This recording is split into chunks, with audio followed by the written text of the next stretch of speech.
Last night, in the United States of America, Boston was transformed into a glittering, spangled, emerald city as the newly created Prince and Princess of Wales swept in on a hurricane of regal glamour, a demonstration of how humble class will always win over vulgar trash. Our darling Princess Catherine and gorgeous hunk Big Willie wowed the crowds. Catherine scintillated in sparkling heels and this off-the-shoulder number from Solace. She was a goddess in green, at over 40 years of age, in the midsummer of life, with 3 kids to boot. She showcased that silhouette. She showcased that figure that supermodels would clamour for, that supermodels would pay top dollar to their liposuctionologists. You cannot buy class. This is what the Harkles do not seem to be able to come to terms with, my love. You can buy all the mansions in Montecito. You can buy all the media that you can to do your merching and besmirching on your behalf. But you can't buy class, my lovers. You can pay for producers to make up beautiful montages in black and white, where you look so joyful and enraptured, but you simply cannot buy what Catherine and William possess as a natural element, a natural aspect of their nature and their character.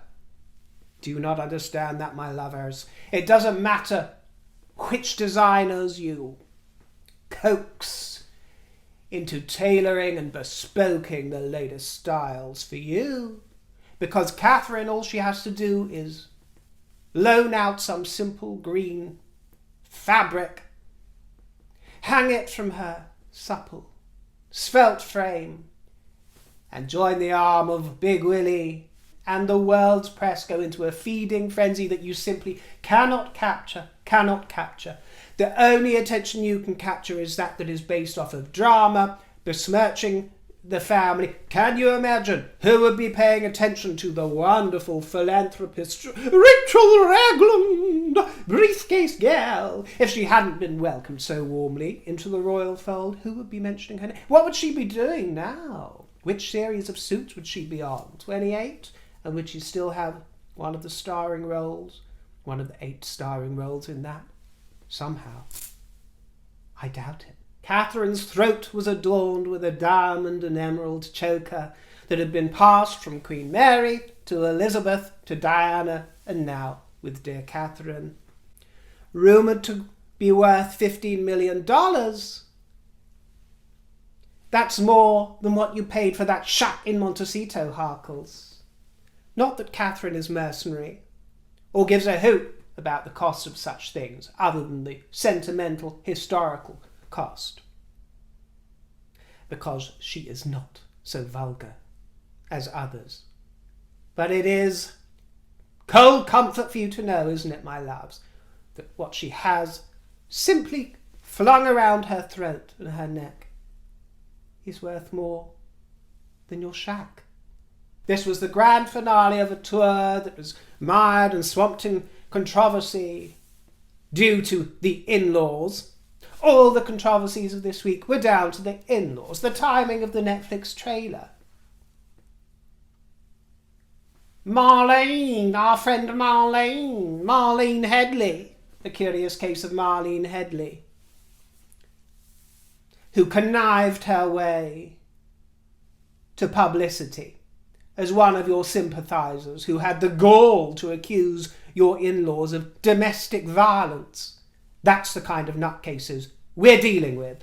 And while I am celebrating Catherine and William today, that does not mean that I have laid aside William's unacceptable response to the events of last week, his unacceptable words in respect to his godmother, Susan Hussey, but I will lay that aside for today, just for today, and I will be revisiting it. You're not getting off the hook, Big Willie, just because we love you.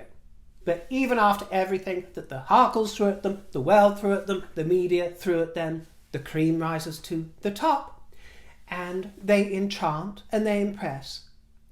Not because of the diamonds, not because of the emeralds, not because of the green that makes Megan seethe and burn in her eyes, sear with a furious envy. No, not because of that. Because of their loyal and dutiful service, because of their good natures and humble characters, because they simply get on and do the job that it was their destiny to do. Not because of ambition, not because of financial motives and a need for revenge or a need for anything. This wasn't a path that William chose, it was one that he was born into and is doing the very best that he can. And Boston knew it and felt it, and what you saw throughout the week was rapturous scenes amid the press reports of the occasional booing and the occasional disparagement. What you saw was American crowds in Boston, not known for its royal friendly attitudes.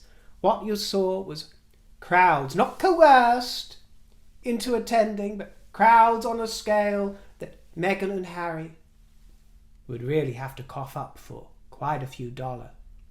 And I'm sure they'll be able to drum up some kind of mob when they lurch into Cripple of Hope next week. I'm sure that they will do their very best to try and upstage the Waleses, and it'll just be oh so amusing to see, because the only kind of crowd they're going to drum up are Fruit Loops, are nutcases, are eternal victims who have found their saviours to redeem them, to make them feel better about their sad lives. But what they will not find at Cripple of Hope, as they are accepting their reward for exposing the cruel nature of the racist monarchy, what they will not find there is a personal welcome from the President of the United States, who made a personal intervention to make sure that he greeted William personally and announced it to the world. Do you get that kind of welcome, Harry? Jealous much? No doubt we're going to be subjected to Meghan's vulgar pruning and preening and fawning and mooning in front of the cameras because she's so practiced, contrived at what she does. Take a look at Catherine, if you will, not that you'll be able to emulate it, but notice when the cameras are upon her how demure she is by nature. You know, she acts with professionalism, a smile, a demure wave here and there, but no artifice. No gushy over-the-top PDAs. We know you love each other. You don't have to demonstrate it to us as if you're in some first flash of vulgar lust. I don't buy that. Clutching is for handbags, my dear. A handbag? Yes, a handbag, not a husband. Those perfectly pert, sugar-iced buns on display, like confections and delicacies from the patisserie that draw in stars and commoners alike. Everybody from Annie Lennox in raptures, the wonderful Annie Lennox, to David Beckham, angling for that knighthood, angling away. He's working so hard for it after queuing so many distressing hours to see the late Queen. Now he is at Earthshot, adding a touch of glamour, even though he looks like all his children have been graffitiing over him for the last few days, daubing him with various inky scribblings. And one might accuse me of being a little camp, a little theatrical. What? Never, my dears. But I will say, what you've seen is the power of drag. Yes, my love, yes, even though she's a natural-born woman. We are all born naked, and the rest is drag. And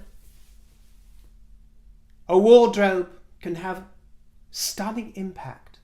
Do you see? A simple gown, a simple sheet of fabric, well prepared,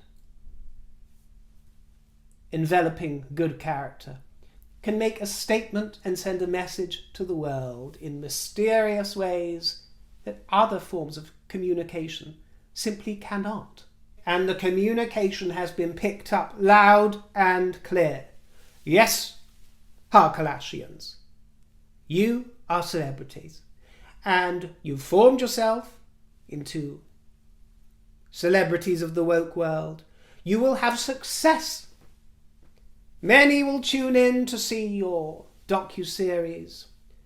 They will come for the millions for the spare memoir, and your celebrity may rise, rise, rise. But, and this is a big but,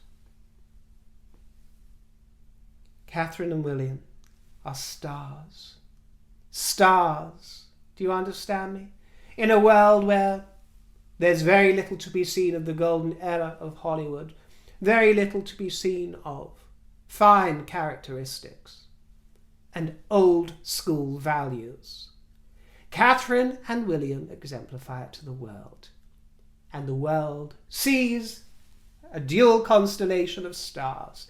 So try as you will, my lovers, but you will always fall short of being stars. Celebrities, 10 a penny, my love, 10 a penny. Go for your life. Be as trashy, sordid and vulgar as you care to do. Doesn't matter how successful you get at it. Doesn't matter how much money you make. It only goes to prove that you can only be what you be. Character is destiny, and your destiny is as trashy celebrities, not as a star. And the press have been picking up on various hypocrisies. For example, the Prince and Princess took a commercial flight into Boston, whereas Rachel was seen boarding yet another private jet, despite her advice, in Indianapolis, after appearing at a female empowerment event. And I saw some photographs from this event, and of course, she's wearing green. But we cannot accuse her of copying Catherine, because the colours of this cause, the official colours, are green and purple, so it happened to be coincidence. I think we both know who wore the colour better, but hey, Catherine would outshine most in green, wouldn't she? Apart from me. But everybody else, Catherine would outshine, so you know. It is what it is. That's not necessarily Rachel's fault. But to see the contrast was glaring. The power of women, an evening with Meghan, the Duchess of Sussex. How can they not even get that right? Proles. Can you think of any worse way to spend an evening? Sitting there listening to her prattle on. And there is no doubt that this is a very divisive issue. You know, I've been reading various press articles, and it just depends on what side you fall, who you believe, as to which side America in particular are falling on. My viewers will tell me one thing, other people's viewers will tell you another thing. Remember, a lot of the media that you and I get is fed back to us based on what we watch and our preferences. Lots of us live in an echo chamber because the algorithms of the internet know what they think you want to see. So they feed back certain articles to you. So I always try to look at a broad spectrum of voices to see this, that and the third. But, you know, there's no one general consensus. What I did see from a lot of the local news in Boston was overwhelmingly, unanimously good. But of course there are publications like the New York Times that are going to have their very cynical vision of what's going on. Not that a cynical press isn't healthy, because it is, but you know there are biases from all kinds of sides. It's a crazy week where voices one can usually rely on to have one point of view seem to be flipping sides. We spoke about Piers Morgan, who unfathomably seemed to side with Marlene Headley over her complaints about Susan Hussey, unfathomably. And on the other side, we have those ladies on The View who are known for their very liberal views. I can't stand any of those women, not because of their views, just them. But extraordinarily, this week, they have been denigrating Meghan and Harry for the trailer. And they've come under a lot of fire, a lot of criticism for the fact that they can't shut up, can't quit moaning. And the only way they can make money is by slagging off the royal family. And people are asking, what more do they want to say? How long are they going to wring this out for? Okay, we know that you think you were victims all these years ago. We know. Unless we forget the palace's response, in addition to saying, recollections may vary, the devil's in the detail. In addition to that, they also said, we take your accusations seriously. What more do they want? Reparations? And by the way, it has been noticed that in that trailer, various photographs, one in particular, there are rumours that it was taken without permission of the Queen during one of their visits over here. It seemed to be an image of the garden entrance at the palace, and with this kind of image taking there is a strict protocol about the private quarters of the monarch. So I don't know if that's a storm in a teacup, I don't know if they sought permission, but really crossing any lines they can, if true. I mean, they're certainly crossing lines with this unprecedented action of a second son, releasing all these Netflix's and memoirs and everything. A new precedent for vulgarity. And then there are journalists such as Andrew Neil, who was writing from New York. And from his point of view over there, and I'm not particularly keen on him, I have to say, but from his point of view, he seemed to say that the Harkles are winning the battle in America. They're winning hearts and minds and voices. No, they're not, I hear you cry. Well, you have to remember that there's a whole range of opinions in America. There's a whole range of people that couldn't care less either way about the Harkles or the Waleses. But there are a lot of these loonies, a lot of these young ones coming up whose minds have been warped by all the sinister stuff we see before us, being warped and coaxed into a certain way of thinking. And if the Harkles want to be king and queen of anything, it is the king and queen of that sort of Fruit Loopishness and that lunacy. So there's no doubt that they are finding some kind of fandom. There have been articles praising the branding, Harry and Meghan's genius branding for the trailer. Well, I wouldn't put that all down to Harry and Meghan, because it seems like others at Netflix had to take the reins at some point, and we can't blame Netflix. I've had multiple comments from people saying that you're cancelling your Netflix subscriptions and this kind of thing. I don't see it that way, I'm afraid. I believe in the freedom of documentary makers, filmmakers, such as The Crown. I said I don't have a problem with them creating fiction, but I don't even think that legally the Crown makers should have been forced into giving a disclaimer. I'm talking about what's morally right. And, when it comes to a platform like Netflix, we have to be able to let them make dramatic docuseries about anybody they want to. I mean, otherwise what sort of oppression are you placing upon the artistic world, the world of entertainment? Everything you see, even things that you love and approve of, all of them go through the production process, great pains to edit it. It's all done in subtle ways, everything from the type of lens they use to the type of audio they use to the way that scenes are cut and chopped and spliced together, the dialogue, the script, the colours, the cast. Everything is orchestrated to deliver something to you that is going to engage your interest, get you coming back for more. And that's all they've done with this Netflix series, so I won't be cancelling my subscription. They're simply doing their job. My problem is with Harry and Meghan. At the time of recording, there are 3.5 million views of the trailer. Now, what you may not know is that it takes a while for the view count and things like the thumb count to catch up. So, for example, when I or anybody else on YouTube publishes a video, let's say you watch it 3 or 4 hours after I've published it, and it might say on your screen that it has 25,000 views, let's say. Well, from my side, I can see that it's actually had maybe 40 or 50,000 views, but it takes a while for the system, the algorithms to catch up. So 3.5 million views for this trailer probably means that it's actually had nearer 5 million views by now, something in that kind of ballpark. But the reports are saying it had only, and I could see it's had only 15,000 likes, which is, I have to say, that is a very small ratio of likes to the views, and people are saying it has 105,000 dislikes. Anyway, still not many likes, but it is absolutely for sure, and part of their strategy that they will get a lot of hate watchers too. A lot of people are just coming for that sort of rubberneck and car crash element, and I'll certainly be watching it, and I'm sure that quite a few of you will too. I've read rumours that Doria will be making some cameos throughout this series. I don't know if it's true, but Doria's going to get her time to shine. Let's not forget about Doria, Marcus Anderson, some of the whispers are coming out with, old gay bestie Marcus. one of her many gay besties. But not all the gays love you, Markle. Or Harry. Edward Enninful, some are saying, well, he should start wondering about where his bread's buttered because, you know, he's close to Charles and Camilla as well. So, you know, pick your team, Eddie boy. Time to pick your team.